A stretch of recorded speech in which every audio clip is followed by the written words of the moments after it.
একটি সোনালী স্বপ্ন দেখি, যেখানে জেনা থাকবে না, অন্যায় থাকবে না, জুলুম থাকবে না, ধর্ষণ থাকবে না, নির্যাতন থাকবে না, শিশু হত্যা থাকবে না, অন্যের উপরে পীড়ন থাকবে না, সে অন্যের ধর্মের হোক, অন্যের মতের হোক। সেই জন্য যদি একটি কাজ করতে চাই, তাহলে আমাদেরকে অবশ্যই কোরআনের আইনের কাছে আসতে হবে। মনে রাখবেন, কোরআনের আইন যেখানে প্রতিষ্ঠিত থাকে, সেই জায়গায় চোরের বিচার হয় না, চুরির বিচার হয়। ধর্ষণকারীর বিচার হয় না, ধর্ষণের বিচার হয়। অতএব ডাকাতের বিচার হয় না, ডাকাতির বিচার। ডাকাতিটাকেই শেষ করে দেওয়া হয়। অতএব ডাকাত আর আপনি খুঁজেই পাবেন না। সুবহানাল্লাহ বলেন। একদিকে জাকাত ভিত্তিক অর্থ ব্যবস্থা থাকবে, ইনসাফ প্রতিষ্ঠিত হবে। আল্লাহ নবী সাল্লাল্লাহু আলাইহি ওয়াসাল্লাম যেই রাষ্ট্র প্রতিষ্ঠিত করেছিলেন, সেই রাষ্ট্র ছিল সাম্য, বৈষম্যহীন এবং সাম্যের ভিত্তিতে প্রতিষ্ঠিত। সব মানুষ তার অধিকার পেত। সুবহানাল্লাহ। হালকা একটু শীত আছে, যেহেতু পৌষ মাস, আর এইদিকে আছে একেবারে পূর্ণ রোদের গরম। শীতের দিনের রোদ তো অত গরম না, ঠান্ডা আর গরম মিক্স করে মনে হয় যেন একেবারে নাতিশীতোষ্ণ বলতে যেটা বোঝায়, মনে হয় আজকের সেই দিনটা। ফ্যান লাগে না, আবার চাদরও লাগে না। সুবহানাল্লাহ। গরমের কারণে ফ্যান লাগতেছে না, আর ঠান্ডার কারণে চাদরও লাগে না। মনোরম পরিবেশ। আজকে দিনটাই খুব মনে হয় যেন বেশি উপভোগ্য এবং দিনটি খুব বেশি আকর্ষণীয়। তার মধ্যে কোরআনের মাহফিল। এই দারুণ দিবসে আমরা কোরআনের ময়দানে বসেছি। আলহামদুলিল্লাহ।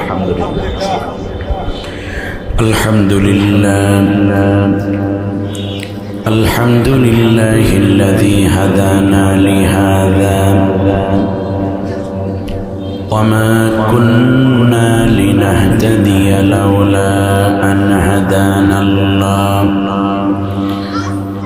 والصلاة والسلام على رسول الله من لا نبي بعده وعلى آله وأصحابه أجمعين. فقد قال الله تبارك وتعالى في شان حبيبه آمرا ومخبرا أعوذ بالله من الشيطان الرجيم. আমার সঙ্গে সকলে আল্লাহ তাআলার কোরআন পড়ুন।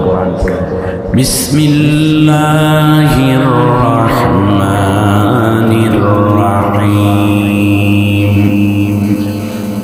ফালা রাব্বিকা লা ইউমিনুনা হাত্তা ইউহাক্কিমুকা ফীমা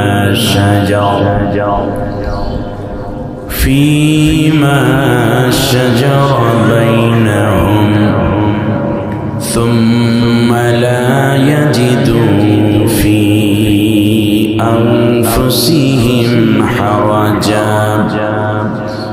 حرجا مما قضيت ويسلموا تسليما.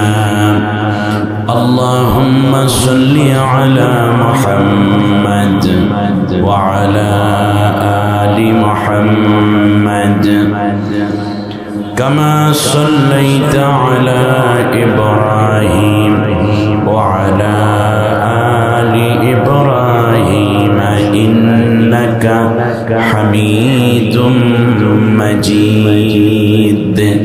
محبة مرشد قرن. اللهم بارك على محمد وعلى آل محمد كما باركت على إبراهيم وعلى آل إبراهيم إنك حميد مجيد.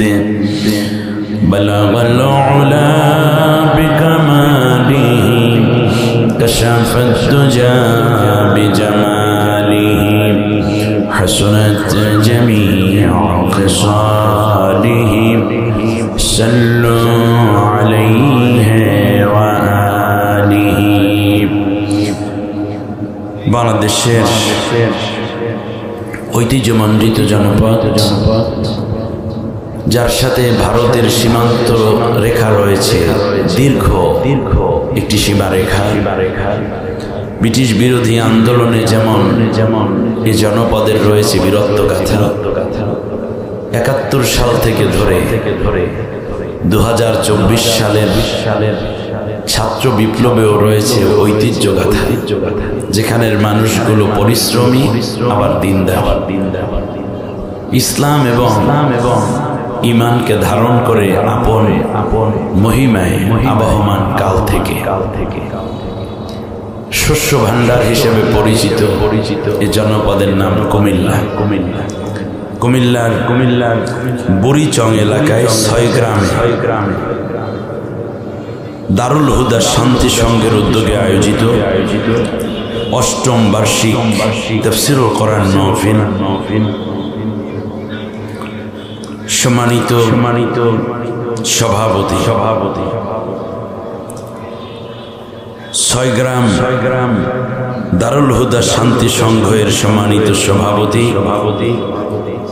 এবং সুপারিনটেন্ডেন্ট লরিবাগ ইসলামিয়া দাখিল মাদ্রাসা বিশিষ্ট আলিমদ্দিন জনাব মাওলানা মোহাম্মদ জামালুল হক, কোরআনের জন্য আল্লাহ তাকে সুস্থতা এবং দীর্ঘ নেক হায়াত দান করে। আয়োজিত এই মাহফিলের সম্মানিত প্রধান অতিথি বাংলাদেশের এক সিংহ পুরুষ, বাতিলের বিরুদ্ধে প্রচন্ড শক্ত এক কণ্ঠস্বর, রাসূল সাল্লাল্লাহু আলাইহি ওয়াসাল্লামের প্রেম এবং ভালোবাসা ধারণে সুন্নাতুন নবীর একজন প্রকৃষ্ট আনুগত্য এবং অনুগত উদাহরণ জৌনপুর দরবারের সম্মানিত পীর তাহরিকে খতমে নবুয়ত বাংলাদেশের সম্মানিত সভাপতি আমির, আমাদের সকলের প্রিয় মানুষ, অত্যন্ত মেধাবী এবং জাগতিক জ্ঞান এবং ইসলামিক জ্ঞানে আল্লাহ যাকে অনেকগুলো উচ্চ মর্যাদা দিয়ে ধন্য করেছেন, জনাব আল্লামা মুফতি ডক্টর সৈয়দ মোহাম্মদ ইনায়েতুল্লাহ আব্বাসী ওয়া সিদ্দিকী আতালাল্লাহু আমরাহু ওয়া বারাকাল্লাহু ফি হায়াতিহি। শুভকামনা করবেন বাংলাদেশের এই ভূখণ্ডে ইসলাম প্রচার প্রসারে যেই জনপদ এবং যেই মানুষের সবচেয়ে বেশি বড় অবদান, প্রত্যন্ত অঞ্চল পর্যন্ত কোরআনের কথা, ইসলামের কথা, আল্লাহ তাআলার কথা পৌঁছে দেওয়ার জন্য যারা আবহমান কাল থেকে মেহনত করে যাচ্ছেন, জৌনপুরে উত্তরপ্রদেশ ভারতের সম্মানিত পীর জনাব আল্লামা হাফেজ মোহাম্মদ ফররুখ সিয়ার সিদ্দিকী আল কুরাইশি, আল্লাহ রাব্বুল আলামিন তাকে যথাসময়ে তাশরীফ আনার তৌফিক দান করুন। এ পর্যন্ত আপনাদের উদ্দেশ্যে কথা বলেছেন নাগাইশ দরবারের সম্মানিত পীর আল্লামা মুস্তাক ফয়েজি সাহেব। আসছিলেন মাশাআল্লাহ, আমার অত্যন্ত বন্ধু মানুষ, খুব সজ্জন মিশুক। পীর মানেই তো কারোর সাথে কথা বলতে চায় না, মোটা গলায় কথা বলে, আর শক্তি থাকার পরেও খুব দুর্বলতা দেখায়। ১০-১২ জনে ধৈর্য উঠান লাগে, নামান লাগে, পাউডার টিপে দেয়, মাথার চুল 2টা বানাইয়া দেয়, শরীরের চামড়া টানে, জুতা জোড়া ঠিক করে দেয়, পানটা আগাইয়া দেয়, পানিটা ঢালিয়ে দেয়, উনি একটু পিক ফেলে সেইটা আবার পরিষ্কার করে অন্য। আমরা আগে জানতাম পীর এইরকমই, কিন্তু এখন আলহামদুলিল্লাহ পীরেরাও মডার্ন হয়েছে, মুরব্বী। ঠিক আছে কিনা? হ্যাঁ, এক কথায় ভাইরা বুঝতে পারেন নাই মনে হয়। আচ্ছা, খুব মিশুক আলহামদুলিল্লাহ। নবীর সুন্নাহটা কি আমরা জানলে খুব সহজ হবে। পীরেরা সুন্নাত ধারণ করেছেন, কিন্তু সুন্নাহকে এস্টাবলিশ করেছেন এরকম পীরের সংখ্যা কম। মুস্তাক ফাইজি ভাই একটু ব্যতিক্রম, আলহামদুলিল্লাহ, তিনি পীর, আবার মিশু। আল্লাহ চাইলে হয়তো সমাজের জননেতাও বানাই দিতে পারেন, ঠিক না? হ্যাঁ হ্যাঁ, খুব ভালো মানুষ, খোলা মনের মানুষ। আল্লাহ তার কথাগুলো কবুল করুন। আমার আগে কথা বলেছেন সুদূর রংপুর থেকে আগত কারামতিয়া কামিল মাদ্রাসার হেড মুফাসসির, আমার বন্ধু, আমার ভাই, এবং খুব দালিলিক কথা বলেন মুহতারাম মাওলানা শৈখুল ইসলাম শেখ।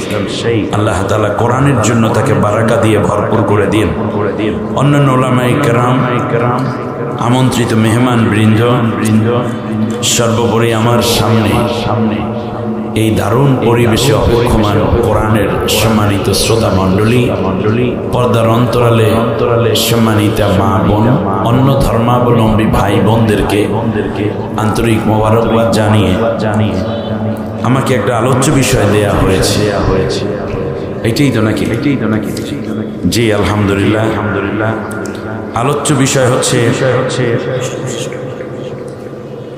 সর্বশ্রেষ্ঠ রাষ্ট্রপ্রধান ও ন্যায় বিচারক হিসাবে হযরত মুহাম্মদ সাল্লাল্লাহু আলাইহি ওয়াসাল্লাম।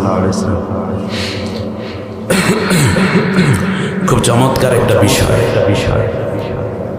আপনারা যদি এই কথাগুলো ধরে রাখতে পারেন তাহলে খুব কাজে লাগবে। আমার তো ইলেম কালাম একেবারেই শূন্যের কোঠা প্রায়।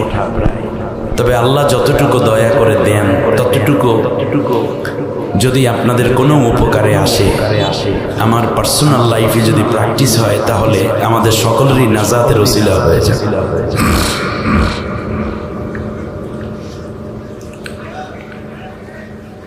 প্রথম হচ্ছে মূলত এখানে দুইটা বিষয় আলোকপাত করতে বলা হয়েছে। এক নম্বর হচ্ছে রাষ্ট্রপ্রধান, আরেকটা হচ্ছে ন্যায় বিচার। আচ্ছা, প্রথমে আসি আমরা রাষ্ট্র কি কাকে বলে?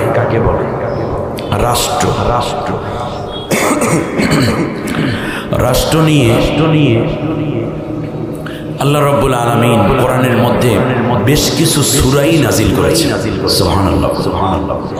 তার কারণ পৃথিবীটা আল্লাহ তাআলার একটা রাষ্ট্র। তামাম মখলুকাত আল্লাহ তাআলার রাষ্ট্র, আর এই রাষ্ট্রের রাজাধিরাজ হচ্ছেন আল্লাহ রাব্বুল আলামিন। আল্লাহ রাব্বুল আলামিন বলেন, কুলিল্লাহুম্মা মালিকাল মুলকি তুতিল মুলকা মান তাশা। সমস্ত রাষ্ট্রের একচ্ছত্র মালিকানা আমি আল্লাহ। আমি আল্লাহ যাকে ইচ্ছে রাজত্ব দেই, যাকে ইচ্ছে তার কাছ থেকে রাজত্ব কেড়ে নেই। আবার কেড়ে নেওয়ার সময় আমার দুইটা আচরণ হয়, তুইজ্জু মান তাশাউ ওয়া তুযিল্লু মান তাশাউ। কারো রাষ্ট্র ক্ষমতা থেকে নামানোর সময় আমি তাকে ইজ্জতের সাথে নামাই, আর কারো রাষ্ট্র ক্ষমতা থেকে কেড়ে নেওয়ার সময় আমি তাকে চরম বেইজ্জতি করি। আর সেই বেইজ্জতির একেবারে শেষ উদাহরণ আমরা দেখলাম, গাঠি বস্তা নিয়ে দেশ থেকে পালাইয়া গেছে সবগুলো, ঠিক না বলেন? তুইজ্জু মান তাশা ওয়া তুযিল্লু মান তাশা।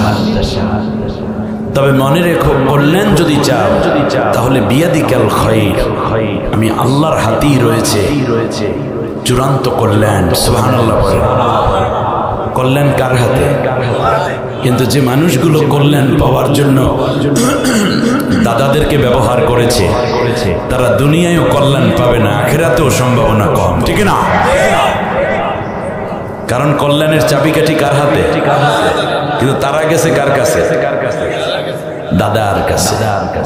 দাদার নিজের অবস্থাই এখন বেতাল, তার বিরুদ্ধে অলরেডি দেশের লোকেরা লেগে গেছে, ঠিক না? গতকালকে তাদের সংসদে মন্ত্রসভায় অলরেডি তাকে চোর বলে গালিগালাজ করেছে।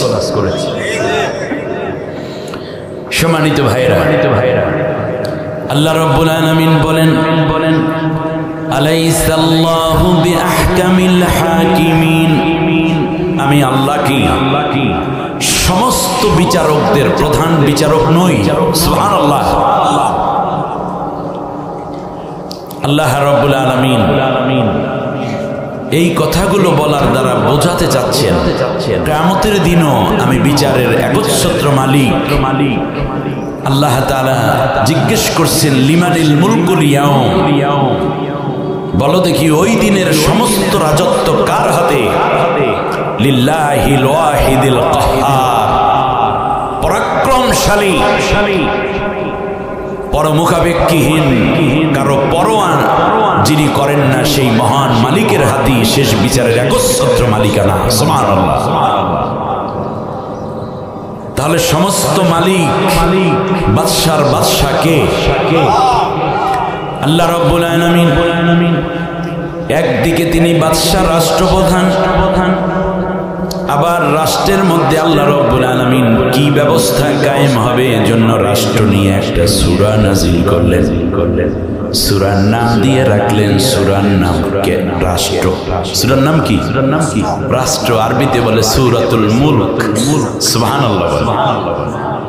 এই রাষ্ট্র ব্যবস্থাপনায় ভূখণ্ড দরকার, রাষ্ট্র ব্যবস্থাপনায় নেতা দরকার।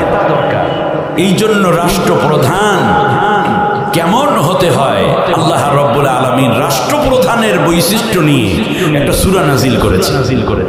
সূরার নাম সূরা ইয়াসিন। সূরার নাম কি? ইয়াসিন শব্দের অর্থ হে নেতা, ইয়া অর্থ হে, আর সিন অর্থ সাইয়্যেদ। ইয়া সাইয়্যেদ অর্থ কি? হে নেতা, ও লিডার। তাহলে আমরা রাষ্ট্র পাইলাম, রাষ্ট্রপ্রধান পাইলাম। এটা কি আমার জবান থেকে বলছি না, আল্লাহর দেখানো কোরআন থেকে বলছি। মনে রাখবেন, তাফসীর মাহফিল যদি শুনতে হয় তাহলে আপনাদের ধৈর্য দরকার। এক নম্বর হচ্ছে আমরা যেটা চিন্তা করি যে কোনো আলোচ্য বিষয় প্রথমে কোরআনে আছে কিনা, আপনাদের একটা আলোচ্য বিষয় নির্ধারণ করে দেন। আমরা চেষ্টা করি কোরআনের মধ্য থেকে ওই জিনিসটা বের করতে প্রথম।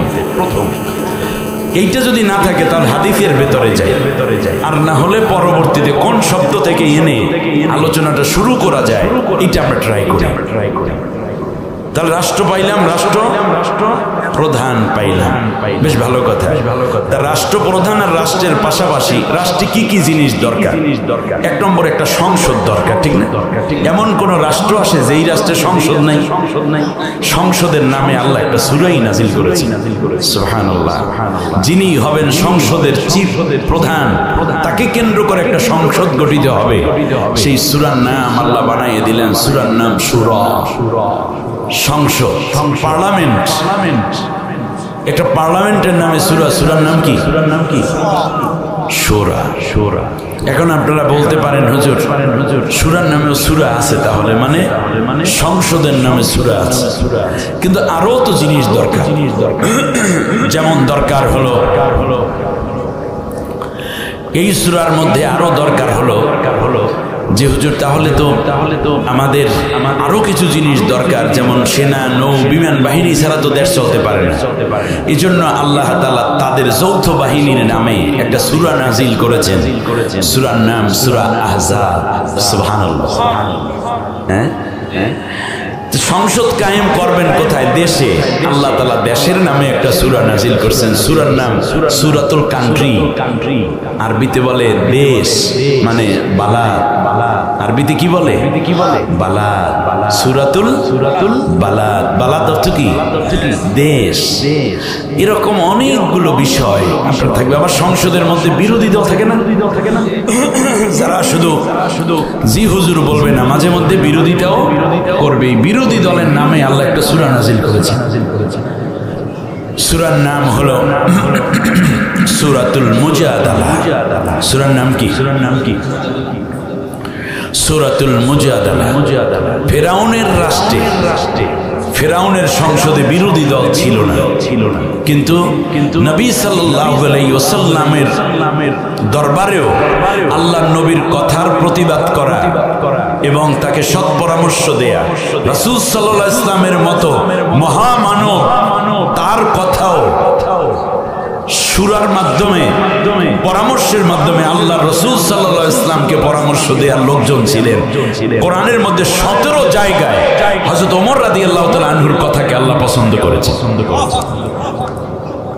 খন্দকের যুদ্ধ হবে, আল্লাহর নবী মাশওয়ারা করলেন, সালমান ফার্সি যে পরামর্শ দিলেন নবী সেইটা মেনে নিলেন। সুবহানাল্লাহ। বিরোধী দলের মধ্যে মহিলারা থাকতে পারবে কিনা এটা একটা কোশ্চেন, ঠিক না? ঠিক না? বাংলাদেশে বিরোধী দলে মহিলা থাকে না, এটা নিয়ে জোট টোট করা যাইবে কিনা? আল্লাহ রাব্বুল আলামিন একটা চমৎকার পরামর্শ দিয়েছেন। সূরার নাম সূরা মুমতাহিনা। সূরার নাম কি? মুমতাহিনা। যেই নারী দোষদ্রোহী নয়, ইসলাম বিরোধী নয়, কিন্তু তার মেধা আছে, যোগ্যতা আছে, ঈমান আছে, তাকে নিয়ে তোমরা প্রয়োজনে নারীকেও তোমাদের সাথে ইনক্লুড করতে পারো। সুবহানাল্লাহ বলেন। মুমতাহিনা শব্দের তো পরীক্ষিতা নারী। আল্লাহু আকবার। আসুন আসুন, তার রাষ্ট্রপ্রধান রাসূল সাল্লাল্লাহু আলাইহি ওয়াসাল্লাম, এটা আমরা পেলাম। তিনি কি শুধু রাষ্ট্রের প্রধান? তিনি সমস্ত মানবতার প্রধান। সুবহানাল্লাহ।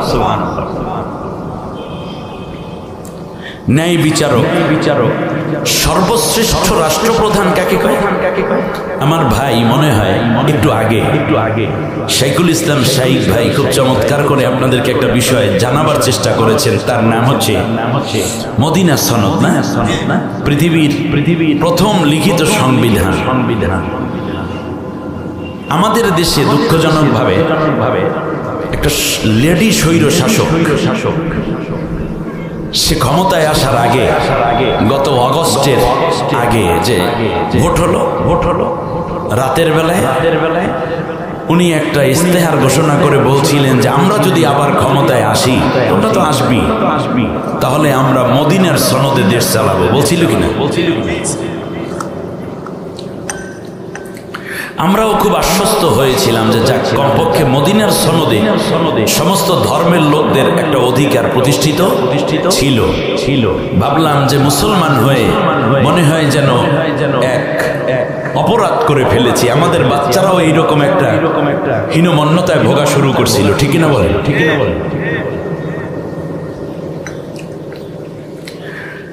রাষ্ট্র ক্ষমতায় আসার পরে চালানোর কথা ছিল মদিনার সনদে। আমরা দেখলাম হায় হায়, এরা তো মদিনার সনদে চলে না, দেশ চলতেছে মোদির সনদে। ঠিক না? এরা যা বলেছে তা করে নাই, আর যা করেছে তা বলে নাই। মুনাফিকের জন্য, মিথ্যাবাদীদের জন্য আল্লাহ লানাত, ফাওয়াইলুল লিল মুকাদ্দিবিন। আমার বন্ধুগণ, রাসূল সাল্লাল্লাহু আলাইহি ওয়াসাল্লামের রাষ্ট্র এবং রাষ্ট্রপ্রধান, তিনি যেই রাষ্ট্রটি কায়েম করেছিলেন মদিনাতুল মুনাওয়ারায়, তার নাম ছিল ইয়াসরিব। পরে এটার নাম হলো মদিনা। পরবর্তীতে সব মানুষ তাকে আদর করে ডাকে সোনার মদিনা। ঠিক না বলেন? কি মদিনা? সেই দিন গ্রামে আমাদের বরিশালে নদী বেশি, তো এক মাহফিল থেকে আর এক মাহফিলে যেতে খেয়া পার হতে। খেয়ার মধ্যে এক বাউল উঠেছে। বাউল চিনেন? আরো 2-3 জন নিয়ে মাথার মধ্যে জট, গায়ে লাল শালু। তো নদীটা বড়, একতারা দেতারা বাজায় আর একজনে বেহালা বাজাইতে আছে, ডুগডুগি একটা কি যেন আছে, ওইটার মধ্যে তারা গান ধরছে। আমি চিন্তা করলাম গাইতে থাক, দেখি কি গানটা গাইতেছে। মদিনা যাব কেমনে, সোনার মদিনা যাব কেমনে। এর মানে বাউলের গানেও মদিনাটাকে কি মদিনা বলা হচ্ছে? আমি বললাম যে এই চুল রাখছো, এত চুলের সাথে চুল ধরেই মদিনা যাইতে পারবে না। বাউলদের জায়গা মদিনায় নাই, ওখানে শিরক এবং বেদাতের ন্যূনতম জায়গা নেই। মক্কা মদিনায় যেদিন শিরক বেদাত ঢুকবে, সেদিন পৃথিবী ধ্বংস হয়ে এটা কিয়ামতের চূড়ান্ত আলামত। আমরা যেই দেশটায় বাস করি, এই দেশটার আগেও একটা সোনার মদিনা, আমাদের হলো সোনা বাংলা। ঠিক না? আমার সোনার বাংলা, আমি তোমায় ভালোবাসি। ভালোবাসি। গান গান না, আবার গান বাড়াইছে, সোনা সোনা সোনা লোকে বলে সোনা, সোনা নয় তত খাঁটি, বলো যত খাঁটি তার চেয়ে খাঁটি বাংলাদেশের মাটি, আমার জন্মভূমির মাটি। তো বাংলাদেশটা কি? সোনার বাংলা। 1971 সাল থেকেই ধরেন যে বেটা যুদ্ধের ডাক দিয়া চলে গেল দেশ থেকে, আরেকটু বানিয়ে দেন, সুন্দর সুন্দর। পরবর্তীতে দেশে এসে তিনি বলছেন মরার আগে সবাই পেয়ে তেলের খনি, স্বর্ণের খনি, আর আমি পেয়েছি। আর একটু জোরে বলেন, চোরের খনি। যেতে যেতে যেতে যেতে স্বাধীনতার 54 বছর শেষ পর্যন্ত চোর পালাইছে। যেই কয়জন গৃহস্থরা রয়ে গেছে, চোরেরা পালায়, গৃহস্থ পালায় না। ঠিক না বলেন? যারা পালাইছে সবগুলো কি? আরো জোরে।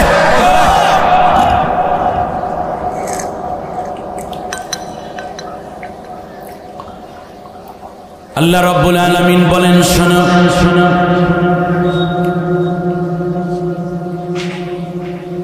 তোমরা পাইলে চোরের হাত কেটে দিও, খুনি যদি পাও তাহলে হত্যা করে দিও।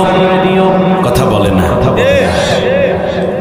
মানুষের উপর অন্যায় ভাবে যারা অত্যাচার করেছে তাদেরকে ফায়ুকাত্তালু আও ইউসাল্লাবু আও তুকাত্তা আইদিহিম আরজুলিহিম মিন খিলাফিন আও ইউনফাউ মিনাল আরদ।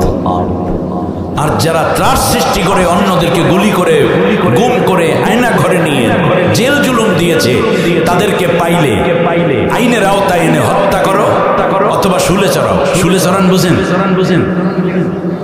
শুলে বোঝেন নাই, আপনাকে দেখাই একেবারে বাস্তব। এই মনের করেন একটা রড, এটার নাম কি? রড। শুল বোঝেন নাই এতদিনে, তাহলে কেমন হইবে?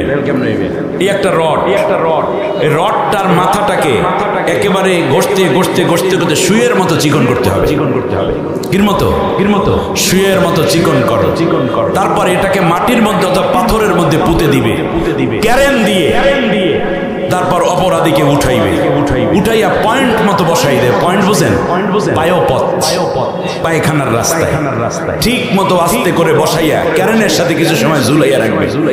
আর রশিটা যখন ক্যারেন থেকে ঢিল দেবে তখন কি হবে? ভিতরে ঢুকবে না, ঢোকার পর ক্যারেনটা খুলে নিয়ে যাবে, রশি নিয়ে যাবে। ও শুধু এইটার উপর দাঁড়াই থাকবে, নড়াচড়া করতে থাকবে, আর আস্তে আস্তে আস্তে আস্তে করে এই লোহা কোথায় ঢুকবে?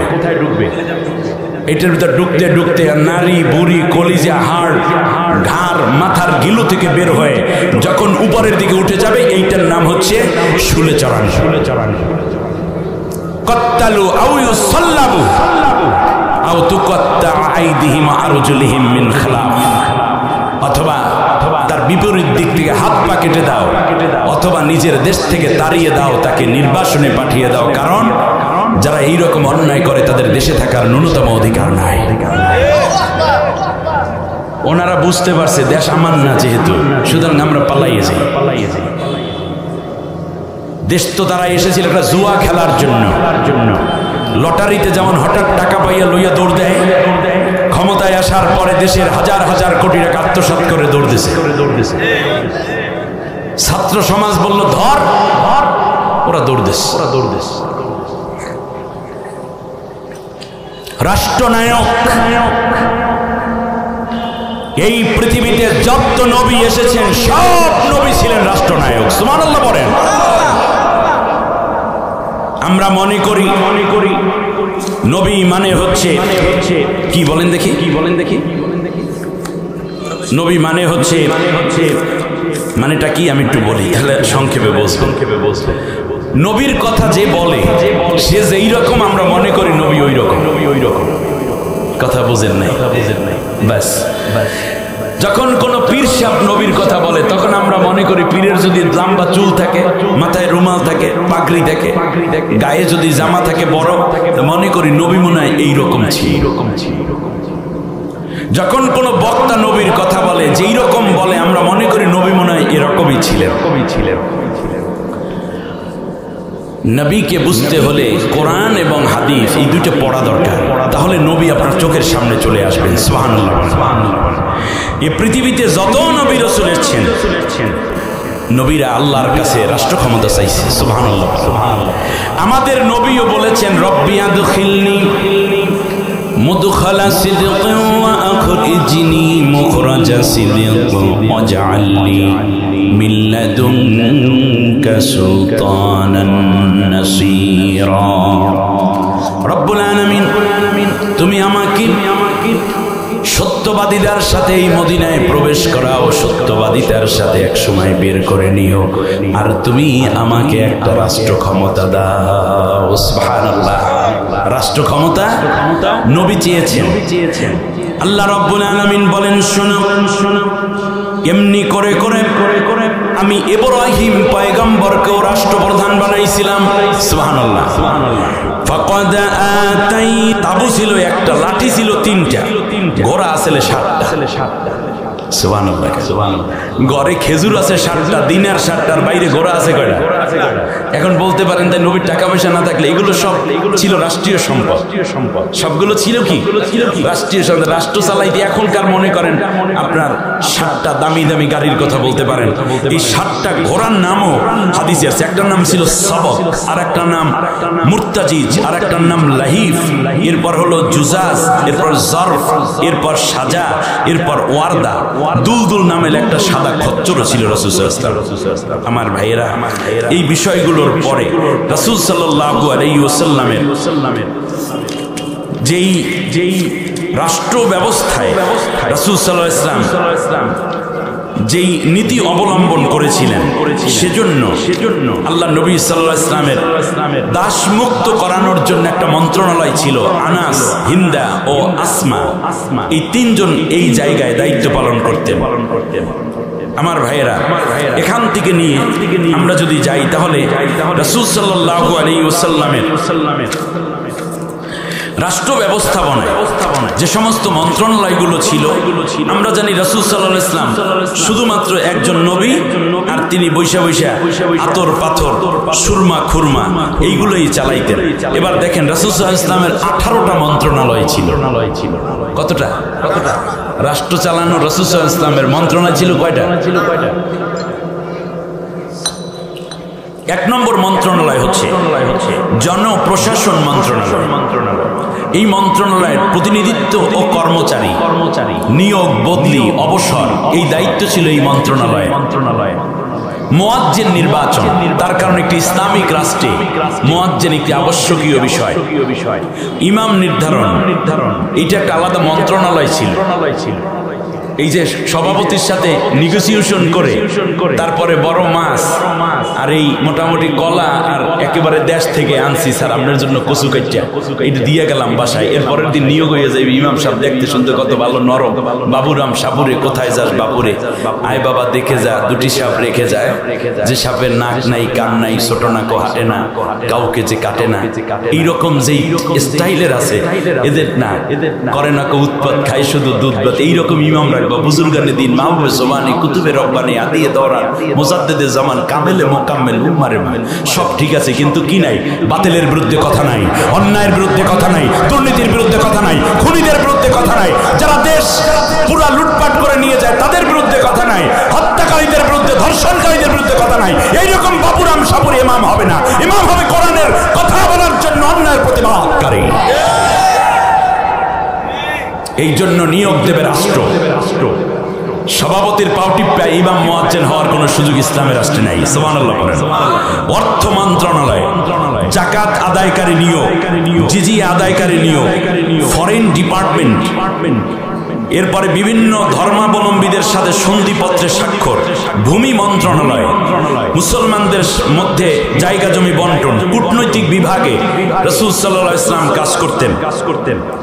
গোত্রে গোত্রে দ্বন্দ্ব নিরসনের উদ্যোগ, এমনকি মামলা মোকদ্দমা ফায়সালা করা, গোত্রে গোত্রে গৃহযুদ্ধ বন্ধ, কর্মচারীদের বেতন নির্ধারণ, আইন মন্ত্রণালয়, এমনকি নও-মুসলিমদের ব্যবস্থাপনা, ফতুয়া দান, অপরাধীদের শাস্তি বিধান, রাজনৈতিক সমস্যা সমাধান, কর্মচারীদের পরিসংখ্যান এবং উন্নয়ন বিধানের জন্য রাসূল সাল্লাল্লাহু আলাইহি ওয়াসাল্লাম বিভিন্ন ওয়ালি এবং গভর্নর নিয়োগ দিতেন। সুবহানাল্লাহ বলেন। রাসূল সাল্লাল্লাহু আলাইহি ওয়াসাল্লামের সচিবালয়গুলো কেমন ভাবে ছিল? নবীজি সাল্লাল্লাহু আলাইহি ওয়াসাল্লাম নিজে যেই বিভাগগুলো দেখতেন তার মধ্যে ছিল এই যে আজান হচ্ছে জি, আমরা একটু চুপ থাকি।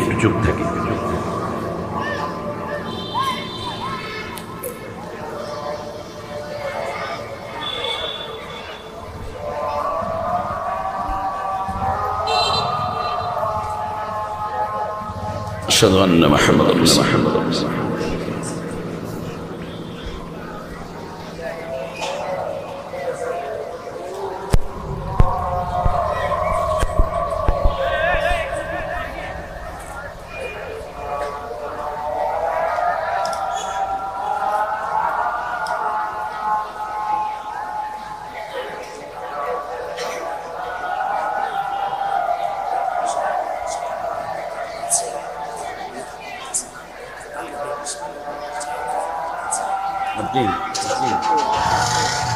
সুযোগ হলো না।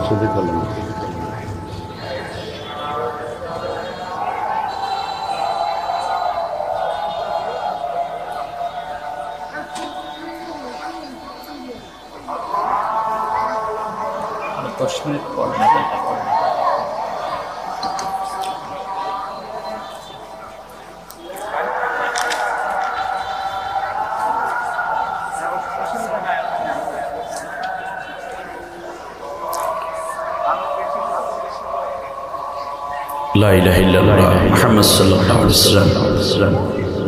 সম্মানিত ভাইরা, রাসূল সাল্লাল্লাহু আলাইহি ওয়াসাল্লামের বিভাগগুলো কিভাবে সাজিয়েছিলেন, এর মধ্যে রাসূল সাল্লাল্লাহু আলাইহি ওয়াসাল্লাম নিজস্ব কিছু বিভাগে দায়িত্ব পালন করতেন। নিজি সিলমোহর বিভাগ ছিল মুকার ইবনে আবি ফাতিমার তত্ত্বাবধানে। এই বিভাগটা ওহী লেখক বিভাগ। সুবহানাল্লাহ বলেন। হ্যাঁ, এরপরে অভ্যর্থনা বিভাগ, বিদেশি মেহমানকে দাওয়াত ও শিক্ষা বিভাগ। সুবহানাল্লাহ বলেন। এই বিভাগের দেখাশোনায় রাসূলুল্লাহ হাফেজদেরকে অগ্রাধিকার দিতেন। বিভিন্ন প্রতিরক্ষা বিভাগের জন্য রাসূল সাল্লাল্লাহু আলাইহি ওয়াসাল্লাম নিজেই সবসময় এই প্রতিরক্ষা বিভাগ তদারকি করতেন। এমনি করে একটা চমৎকার ব্যবস্থাপনা রাসূল সাল্লাল্লাহু আলাইহি ওয়াসাল্লাম রাষ্ট্রের মধ্যে প্রতিষ্ঠা করেছেন। সর্বপ্রথম যেই বিষয় সেটা হচ্ছে আল্লাহর নবী সাল্লাল্লাহু আলাইহি ওয়াসাল্লামের রাষ্ট্রে কোন রকম অন্যায় বিচার ছিল না। বিচার ছিল ন্যায় এবং ইনসাফ। ইদিলু হুয়া আকরাবু লিত-তাকওয়া। ন্যায় বিচার ছিল সবচেয়ে বড় দামি কথা, আর এটাই হচ্ছে তাকওয়া। আল্লাহর নবীও বলেছেন ন্যায় বিচারকরা কিয়ামতের দিন আল্লাহর আরশের নিচে ছায়া পাবে। আল্লাহর নবী বলেন আল কুদাতু সালাসা ওয়াহিদুন ফিল জান্নাহ ওয়া ইসনানুহুমা ফিন-নার। বিচারক তিন প্রকার। এক প্রকার জান্নাতে যাবে, আর দুই প্রকার যাবে জাহান্নামে। জান্নাতে ওই প্রকার মানে আরাফাল হাক্কা ফাকাদা বিহি, যে ব্যক্তি সত্যকে বুঝলো আর সত্যের পক্ষে রায় দিল, এইটা হলো ন্যায় বিচারকরা, এরা জান্নাতি। আর দ্বিতীয় হচ্ছে সত্য বুঝলো কিন্তু মিথ্যার পক্ষে রায় দিল, এই বিচারকরা যাবে কোথায়? জাহান্নামে। যেমন আমাদের এসকে সিনহা সহ এই কাজগুলো এরা করেছিল। বুঝতে পারছে এটা সত্য, কিন্তু এরপর বিচার রায় দিছে মাজলুমদের বিপক্ষে, ঠিক না? তৃতীয় হলো সত্য মিথ্যা কিছু না বুঝি আন্দাজি একটা রায় দিছে, যেমন কালামানিক, ঠিক না? সে আল্লামা সাইদি সাহেবের মতো মানুষের বিরুদ্ধে ফাঁসির রায় দিয়ে সে গর্ব করছে। শেষ পর্যন্ত দেশ ছেড়ে পালাচ্ছিল, ধরা পড়ল কানাই ঘাটের জৈন্তাপুরে। কলা পাতার উপরে শুয়ে গভীর ঘুমে নিমগ্ন, বলতেছে আমি কি যাইতে আসছি এদেশে? কি আমি বাংলাদেশে ফিরে যাওয়ার জন্য এখানে আসি নাই, মনে করছে দাদার দেশে চলে গেছে। পোলা পাইনে ধরে আইন শৃঙ্খলা রক্ষাকারী বাহিনীর হাতে দিল, মাঝখানে কি জানি ফাটাই দিছে। আপনারা জানেন। আর একজন মানুষগুলো কত নীচ হতে পারে, নিচু হতে পারে। দেশের ৩৬,০০০ কোটি টাকা বিদেশে পাচার করলো।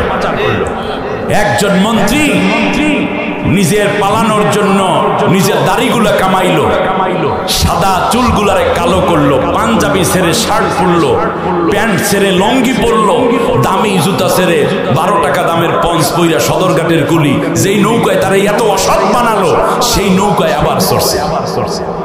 ডিঙ্গি নৌকায় ধরা খাইয়া রিমান্ডে তারা জিজ্ঞেস করলো, স্যার অন্য কিছু বুঝলাম, দাড়িটা কামাইলেন কে? কয় তোমাদের ইসলামিক কোনো জ্ঞান নাই, দাড়ি রাখা সুন্নত আর জান বাঁচান ফরজ, ফরজ রক্ষা করতে যাইয়া সুন্নত কামাই ফেলাইছে। এরা কি দেশের কত বড় দালাল, কত বড় দেশদ্রোহী এরা। সম্মানিত ভাইরা, রাসূল সাল্লাল্লাহু আলাইহি ওয়াসাল্লাম ন্যায় বিচার করেছেন। মজার ব্যাপার কি জানেন, আমি যেহেতু টাইম কম, 10 মিনিটের মধ্যে তারও কম হয়ে গেল। মূল বিষয় হচ্ছে রাসূল সাল্লাল্লাহু আলাইহি ওয়াসাল্লাম যেটা আল্লাহর বিধান অনুযায়ী কাজ করেছেন সেটা আগে নিজে এস্টাবলিশড করেছেন। সাহাবীদের মধ্যে সেটার চর্চা ছিল, কিন্তু আমাদের দেশে অনেক রাজনৈতিক দল এবং নেতা আছে যারা নিচে যেটা বলে আসলে সেটা সে করে না। আর কোরআন হচ্ছে সবচেয়ে ন্যায় বিচারের কিতাব। আল্লাহ তাআলা বলছেন তাম্মাত কালিমাতু রাব্বিকা সিদকা ওয়া আদলা, ন্যায় বিচার এবং আদল দিয়ে, ইনসাফ দিয়ে আমি আল্লাহ এই কিতাবকে পরিপূর্ণ করে দিয়েছি। সুবহানাল্লাহ। এটা হচ্ছে আইনের কিতাব, আল কোরআনিল হাকিম। কোরআন হচ্ছে আইনের কিতাব, এটা আমরা সুমা খাওয়ার কিতাব বানাইছি, মরা মানুষের পাশে বসে তিলাওয়াতের সওয়াব এটা বানাইছি, পানিতে ফুঁক দেওয়ার কিতাব বানাইছি, এটা রাষ্ট্রীয় কিতাব, এটা হচ্ছে আইনের কিতাব, এটার নাম সংবিধান। সুবহানাল্লাহ। আমার বন্ধুগণ, রাসূল সাল্লাল্লাহু আলাইহি ওয়াসাল্লাম যখন প্রধান বিচারকের আসনে, তখন শুধুমাত্র আয়াত নাজিল হলো, চোর এবং সুন্নির হাত কেটে দাও, আস-সারিকু আস-সারিকাতু ফাকতাউ আইদিয়াহুমা। আল্লাহর নবী মদিনায় মাত্র একজন নারীর হাত কাটা লাগছিল।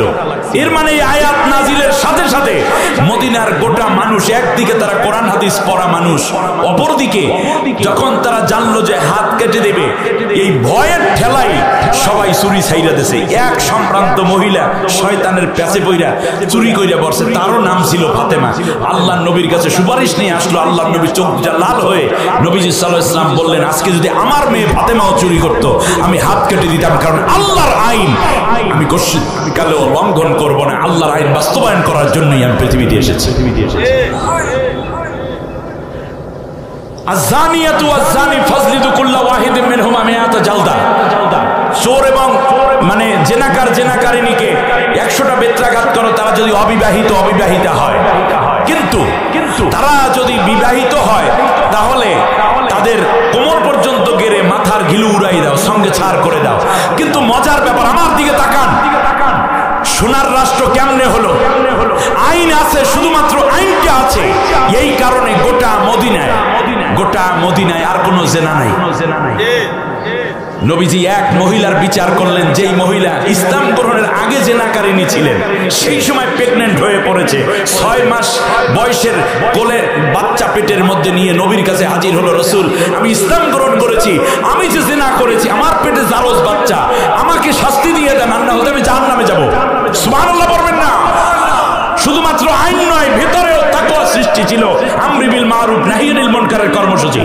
আমার বন্ধুগণ, রাসূল সাল্লাল্লাহু আলাইহি ওয়াসাল্লাম বললেন, তোমাকে তো আমি সঙ্গে সার করব না। বলে কেন?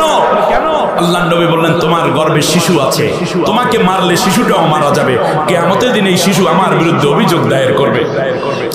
একদিকে আল্লাহর বিধান, অপরদিকে ইনসাফ। সুবহানাল্লাহ পড়বেন না? নবী বললেন, বাচ্চা প্রসব হওয়ার পরে আমার কাছে আসো। বাচ্চা প্রসবের 10 দিন পরে মহিলা নবীর কাছে এসে বলল, নবী এখন বিচারটা করে দেন। নবী বললেন, না, তোমার বুকের মধ্যে এই শিশু বাচ্চার দুধ আছে।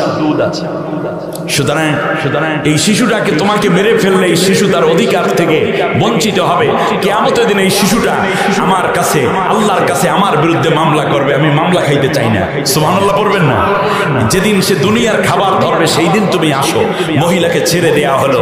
তারপরে শিশু বাচ্চাটির বয়স যখন 7 মাস, তখন এক হাতের মধ্যে রুটি আর এক হাতের মধ্যে খেজুর বাচ্চা ধরে রেখেছে। এই অবস্থায় নবীর কাছে এসে এই পুত্র সন্তানটাকে নবীর কাছে বলল, রাসূল এখন আমার শাস্তি দিয়ে দেন। এরপরে রাসূল সাল্লাল্লাহু আলাইহি ওয়াসাল্লাম ঠিক এটাই করলেন। যখন শাস্তি কার্যকর হচ্ছিল তখন এক ফোঁটা রক্ত খালিদ বিন ওলীদের গায়ে পড়ছিল, তিরস্কার করছে। রাসূল সাল্লাল্লাহু আলাইহি ওয়াসাল্লাম বললেন, খালিদ, তামাম পৃথিবীর সব মানুষের তওবা যদি এক জায়গায় করা হয়, আর এই মহিলার তওবার তিক্ততা যদি এক জায়গায় করা হয়, তাহলে এই মহিলার তওবার ওজন দুনিয়ার সব মানুষের তওবার চেয়ে ভারী হয়ে যায়। আপনি আশ্চর্য হবেন, নবীর পরে চলে আসলেন আবু বকর রাদিয়াল্লাহু আনহু, ইসলামী খলিফার প্রধান। তিনি চিফ জাস্টিসের দায়িত্ব দিলেন হযরতে ওমর রাদিয়াল্লাহু তাআলা আনহুকে 2 বছর পর্যন্ত তিনি রাষ্ট্র চালান, কোনো মামলা নাই। এক পর্যায়ে এসে বললেন যে আবু বকর আমাকে এমন এক জায়গায় কেন বসালেন যে জায়গায় কোনো কাজ নাই? বলে মানে? বলল যে আর আমি খলিফাতুল মুসলিমিন, আমার কাছে এই 2 বছর পর্যন্ত কেউ কোনো মামলা নিয়ে আসে নাই। জিজ্ঞেস করলেন কেন তারা? লিমাযা লাম ইয়াযিউকালিল মুকাদ্দামা, তোমার কাছে মামলা নিয়ে মানুষ আসে না কেন? বলল যে এই রাষ্ট্রটা কোরআন দিয়ে চলে, তো এই কারণে সবাই আল্লাহর আইন জানে এবং একে অন্যের সম্পদ লুণ্ঠন করে না, যার যার অধিকার তাকে তাকে দিয়ে দেওয়া হয়েছে। অতএব যেই রাষ্ট্রে কোরআনের আইন চলে সেই রাষ্ট্রে কোনো অন্যায় থাকে না, আর যেই রাষ্ট্রে কোনো অন্যায় থাকে না মারামারি হয় না, মারামারি হয় না রক্তপাত হয় না, খুন হয় না, আর রক্ত এবং খুন যদি না যায় তাহলে সেই রাষ্ট্রে মামলা হয় না। এই কারণেই এই রাষ্ট্রের মধ্যে কোনো মামলা নেই, কোনো মামলা নেই। একটি সোনালী স্বপ্ন দেখি যেখানে জেনা থাকবে না, অন্যায় থাকবে না, জুলুম থাকবে না, ধর্ষণ থাকবে না, নির্যাতন থাকবে না, শিশু হত্যা থাকবে না, অন্যের উপরে পীড়ন থাকবে না, সে অন্যের ধর্মের হোক অন্যের মতের হোক। সেই জন্য যদি একটি কাজ করতে চাই তাহলে আমাদেরকে অবশ্যই কোরআনের আইনের কাছে আসতে হবে। মনে রাখবেন, কোরআনের আইন যেখানে প্রতিষ্ঠিত থাকে সেই জায়গায় চোরের বিচার হয় না, চুরির বিচার হয়। ধর্ষণকারীর বিচার হয় না, ধর্ষণের বিচার হয়। অতএব ডাকাতের বিচার হয় না, ডাকাতির বিচার। ডাকাতিটাকেই শেষ করে দেওয়া হয়, অতএব ডাকাত আর আপনি খুঁজেই পাবেন না। সুবহানাল্লাহ বলেন। একদিকে জাকাত ভিত্তিক অর্থ ব্যবস্থা থাকবে, ইনসাফ প্রতিষ্ঠিত হবে। আল্লাহ নবী সাল্লাল্লাহু আলাইহি ওয়াসাল্লাম যেই রাষ্ট্র প্রতিষ্ঠিত করেছিলেন সেই রাষ্ট্র ছিল সাম্য, বৈষম্যহীন এবং সাম্যের ভিত্তিতে প্রতিষ্ঠিত। সব মানুষ তার অধিকার পেত। সুবহানাল্লাহ। শেষ কথাটা এভাবে যদি বলি, রাসূল সাল্লাল্লাহু আলাইহি ওয়াসাল্লামের কাছে এক মহিলা এসে কাঁপতেছে। নবী বললেন তুমি কাঁপো কেন? চোখ দিয়ে পানি ঝরছে মহিলার, শরীর দিয়ে ঘাম বেরোচ্ছে। নবীজি দাঁড়িয়ে গেলেন, গিয়ে মহিলার পাশে দাঁড়িয়ে বললেন মা তুমি বৃদ্ধা, তুমি কাঁপছো কেন? বলছে আপনাকে আমি ভয় করছি। বলল আপনি তাকে ভয় করছেন যার মা পৃথিবী থেকে যখন তার বয়স 6 বছর তখন মারা গেছে। যেই মানুষটি তার বাবাকে হারিয়েছে মায়ের গর্ভে থাকতে, যেই মানুষটির এই জগতে দাঁড়াবার মতো এক টুকরা জায়গাও ছিল না, আল্লাহ দয়া করে তাকে আসছে রাষ্ট্রপ্রধান বানাইয়া আল্লাহর বিধান অনুযায়ী রাষ্ট্র পরিচালনার দায়িত্ব দিয়েছেন। আপনি সেই সাধারণ মানুষটিকে ভয় পাচ্ছেন। আমার মা বেঁচে থাকলে হয়তো আপনার মতোই বৃদ্ধা হয়ে যেতেন, আপনি আমাকে ভয় পাবেন না। আপনি কেন আসছেন সেইটা বলেন, আমি ন্যায় বিচার করে দেবো। সুবহানাল্লাহ বলেন। নিজের পুত্র মত পান করলেও তাকে মাফ করা হয় না, সেই দৃষ্টান্ত আমরা ওমর রাদিয়াল্লাহু তাআলা আনহু থেকে দেখতেছি। সুতরাং বোঝা যায় ন্যায় বিচার যদি পেতে চাই, ন্যায় বিচার প্রতিষ্ঠিত হলে বাংলাদেশ সোনার বাংলা হবে। ন্যায় বিচার প্রতিষ্ঠিত হলে জেনা ধর্ষণ মুক্ত হবে বাংলাদেশ, দুর্নীতি মুক্ত হবে বাংলাদেশ, মানুষ তার অধিকার ফিরিয়ে পাবে।